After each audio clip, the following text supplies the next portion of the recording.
Are you ready? I am. See you in a Thank bit. you. Right, let's do them again. Okay. So, could you tell us a bit about yourself and your background? Yeah. So my name is Carla Campbell. I'm a life and visualization coach. And I set up my business. I would say in 2018, March of 2018.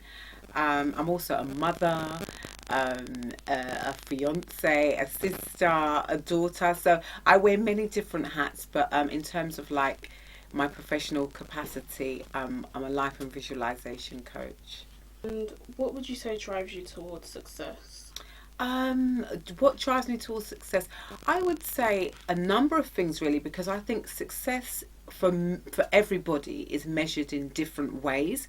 So how I would measure success may be not how somebody else would measure success. So I think success for me looks like as long as I'm doing or I'm in the direction of, heading in the direction of doing everything that I want to do in life, whether it be to do with my family, whether it's to do with my home or my career, my profession. I think that as long as I'm going in in the right direction, I feel successful. So I kind of see life as like this big wheel, and that's divided up into all these different categories that represent life. And I think that in some areas of your life, you could be absolutely like doing it and powering through and really successful, and then other areas of your life, like maybe your fitness or your health or whatever, it needs more attention. So I would just say that as long as you are heading in the right direction in all the different areas of your life, for me, that's that sort of signifies success. Okay.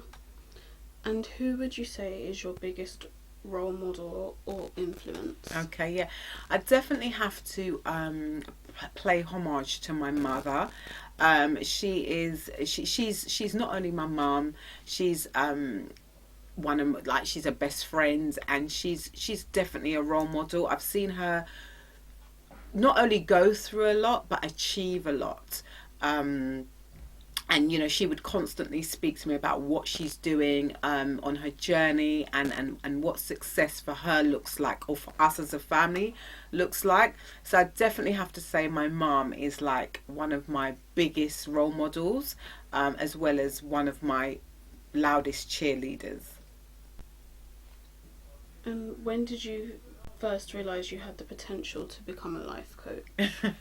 I think if you ask my mum and my sisters, they would probably say from a very young age, because I was always the one on the phone with my friends, and my friends would reach out to me and say, Carla, this is going on in my life. And this was happening at a really young age. I'd be sort of a bit like the Marjorie Proops, like the agony auntie. So I definitely say it was from a young age, but in terms of my adult life, I would definitely say life coaching became real to me when I was at home on maternity leave with my first daughter. So that would have been in 2006. That's when I really discovered coaching and the life of coaching, and actually identified that, you know what, Carla, this is something that I'd really love to do, and yeah, something that I was going to pursue. So I done just that, and got myself qualified, and I'm a qualified life coach. And yeah, so I would say it's been sort of like implanted in me at a very early age, but it wasn't until my sort of late 20s when I really discovered this was one of my purposes. How would you define what a life coach is?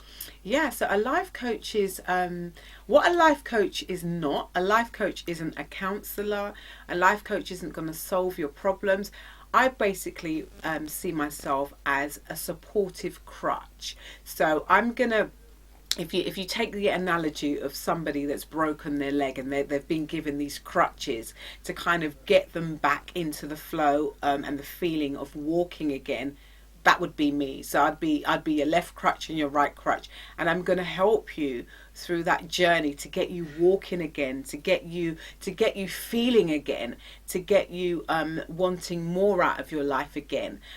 So I'm that crutch that helps you at that crossroad, and all those breakthrough moments, to support you through your journey in life.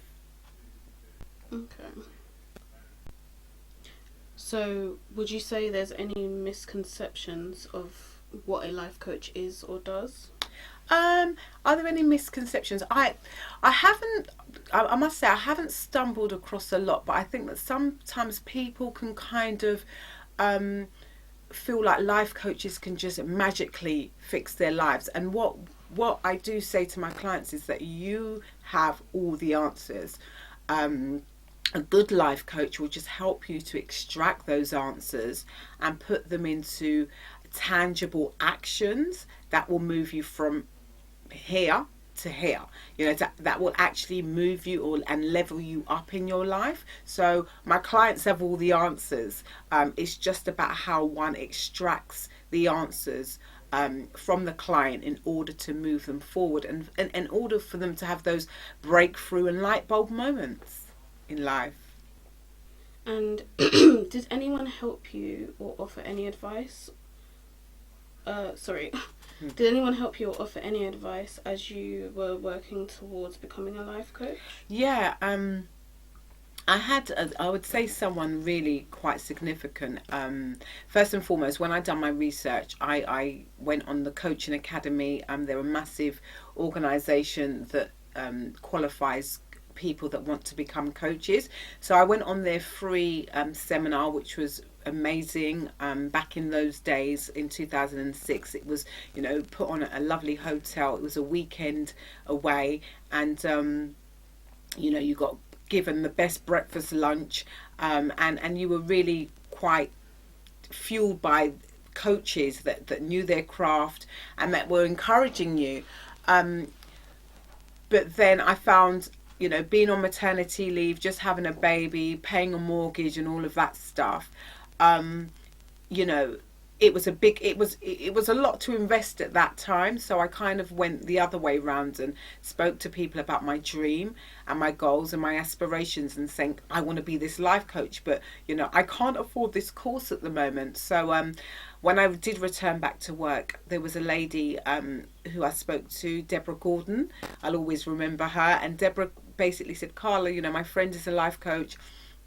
This is how she done it. So she gave me all the links and all the information, and I explored it another way. So that's something that I'd encourage people. Sometimes, when you do want to explore something and you've got a massive, a course may cost this, and don't get me wrong, it's absolutely fantastic to invest in yourself. I'll always say invest in yourself, but don't do it at the detriment of suffering, or kind of saying to yourself, I'm going to sacrifice something that's really important, and that's whether it's a bill that needs to be paid to invest in myself, because there's always different ways to invest in yourself. And always talk to people, because people might be able to kind of help you out, or give you a word of advice, or actually show you courses and other routes that you can take to actually reach the same goal.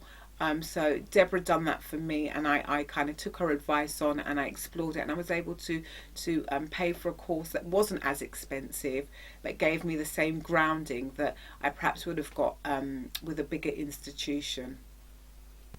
Back to the previous question, sorry. Would you say there's any misconceptions of having a life coach? Are there any misconceptions? Like I said, a coach can't fix anything for you. You've got all the answers. I would definitely say that it's just because you have a life coach, it doesn't mean that life coach is always for you. Sometimes you may have to move around to find the right coach, to find the right fit. It's a bit like a counsellor, a personal trainer. Just because you're a coach, it doesn't mean you're always going to be the perfect fit.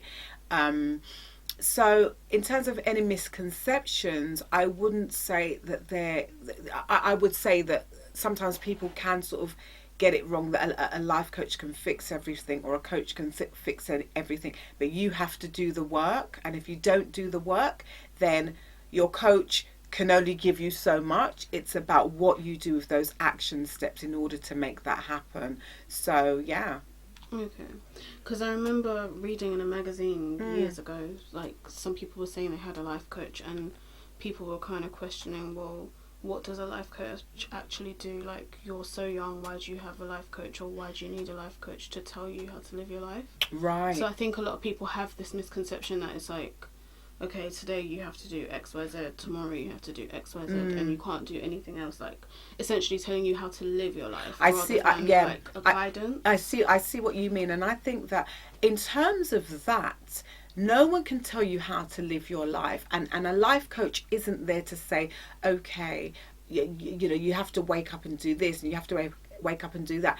What a life coach is they are dealing with the goals and the dreams and the aspirations that you want to reach. So if you have a goal, your life coach is merely in your life to work through that goal with you. You know, they're not going to sort of dabble into any other aspects of your life unless that's what you bring to the table. So a life coach is there to help you reach that particular goal in question, whether it's you might have a business coach, and you might, you know, one of the objectives may be to increase your sales. So that's the goal. So what your business coach is going to do in turn is actually help you to extract ways in which you can increase your sales. What aren't you doing? What can you do more of? What do you need to do? What do you need to commit to? So that's what a coach will do in sort of any area of coaching. They are going to extract from you what you already know, and they're actually going to hold you accountable. So that's what a coach does. A coach will hold their client accountable. A good coach will hold their client accountable and actually say, well, you said you were going to do that. Why haven't you done that? And if you had done it, how would you feel? You know, and because you haven't done it, how do you feel? So we actually we're very reflective with our clients, and we're there to merely guide our clients and help them to reach the goals that they set for themselves. So in terms of misconceptions, I don't think a life coach should be there to tell you how to live your life. Absolutely not. But they are there to guide you and actually hold you accountable. You know, why aren't things working in your life? Let's revisit that. Let's see what's really underneath that, as opposed to say, you know, don't do this, don't do that kind of thing. No, that's not what a life coach or any coach is there for. Okay, that clears that up. Yeah. For those who aren't really clear on it. Yeah. Do you specialise in any specific area, or are you just a general life coach? I specialise in visualisation. So I am a life coach, so I will cover every aspect of your life. So like I said, whether it's to do with your career goals or your personal goals or your relationship goals. So we look at life as a whole. And I also offer a really good program called the Wheel of Life. So you're looking at you're looking at all the different facets of your life, and you're ranking. You know, so a 10 will be, I'm doing fantastic in that area. So for example, finance, and a 1 would be, I'm doing terrible in that area. So it's just about looking at how balanced your wheel, your life is, and working on those areas. But in terms of the visualization aspect, I work really closely with my clients to actually visualize the life that they want to live, a life that's more inspired by themselves. I also tap into my clients and allow them to see the power that they possess. You know, as human beings, we are very powerful, and I think we downplay that a lot of the time because we're just living life. We're just going through that cycle. We're just going, we're on this sort of hamster wheel. It's the rat race, and that's why I feel like COVID-19 has been a really good time for us to sort of like de-arm ourselves, reset, and really go into ourselves and look internally about, what do we have to offer? What am I doing with my life? What is my footprint? What is my legacy whilst I'm living? It's great to talk about the legacy that you leave behind or your footprint, but what can we look at now in the here and now? So I feel COVID for myself and my clients have been a really good time to kind of look inward, and look at the vibration and it's low self-esteem. But then again, you've got the flip side of that, where people are really, really confident, and they are looking at their vibrations, and they work from a very high frequency. So I think it's, first of all, like I said, it's about your mindset, also about who you surround yourself with. Are your friends a very positive bunch, and your family and your acquaintances? Can you sort of pick up the phone when you're feeling down, and somebody can sort of take you from 0 to 10? Or do you surround yourself by negative people with quite a low vibration, quite negative chatter? Everything is that they're very pessimistic, and they're not very optimistic about life and themselves in general. So that's another thing to look into. Who do you surround yourself with? That's really, really important. And if you're in a low vibration and you're surrounding yourself with negative people, you have to ask yourself, okay, how can I shift? Because I don't want to be sort of like a misery in misery loves company mode. I need to shift that vibration, and you need to look at surrounding yourself with positive people, because automatically that's going to bring about a higher frequency within yourself and a higher vibration, and you're going to be more productive, and you're going to feel more confident about yourself. I'm not saying that I jump out of bed every day on cloud 9, because I really don't. Who is your target audience or demographic? Right. Okay, that's a really good one, actually, because I will work with any and everybody. My current role, I have my own business, but I also work in an educational institution, and I coach 16 plus year old students. So I work with teenagers, and young adults, and I also work with I've worked with people in their 70s, so both men and women. So I wouldn't say I typically have a demographic, if I'm honest. However, I do find that a lot of women show up. And I would say women age from about 25 to, again, in their 60s, 70s. So women often show up to my vision board experiences. I'm also working with couples. So I've put together this new vision board experience. It's online, it's digital, and I'm working with couples. So married couples, people that are just in a partnership or whatever. So yeah, I would say I'm a coach for everybody, and I've worked with many different demographics. So I don't, everybody, all races, genders, etc., etc. So I wouldn't pigeonhole myself, as it were.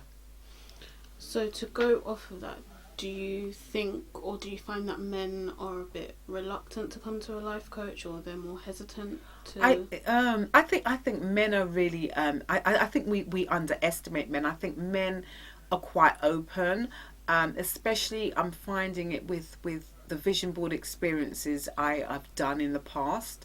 So I done one in December 2019, and I was so humbled and amazed to see the amount of men that was actually at the event.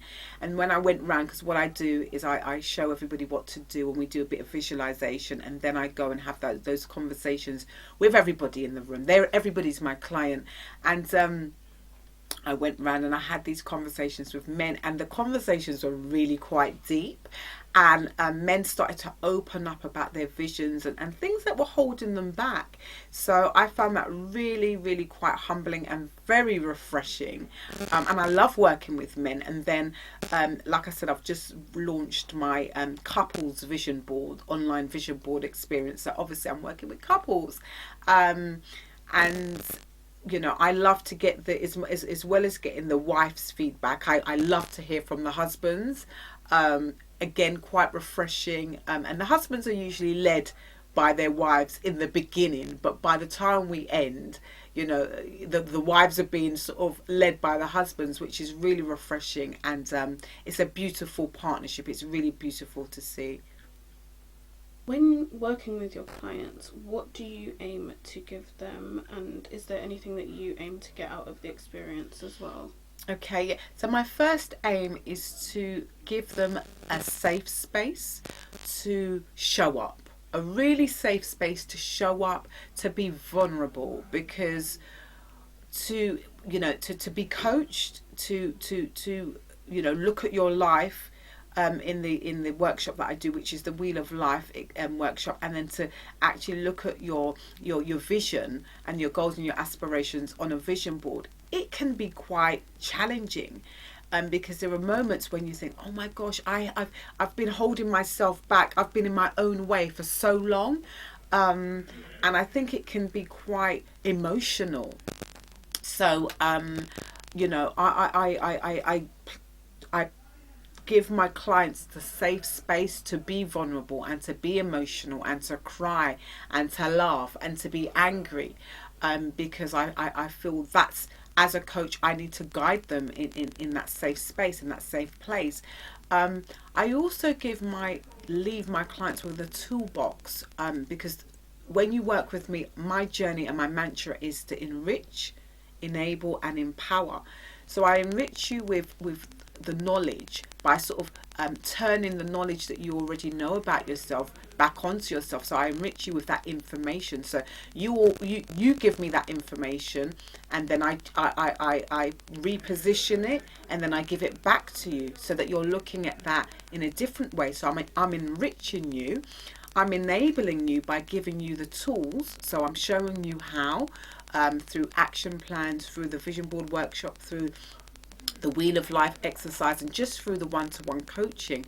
And then I'm empowering you to take these tools and apply them to your life. So that's the Coach Carla Consultancy's mantra, and toolbox, to enrich, enable and empower every client that I work with, so that they can go on and do the same in their life.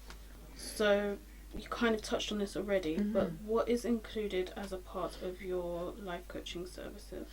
Yeah, so there's three main services, which is the one-to-one and group coaching, and we can do sort of like sessions, and I would definitely say to people, when you're working with me, at least sign up to 3 coaching sessions, because you then start to get a rhythm, and you know how you work, and we can do some really good explorative exercises in that time.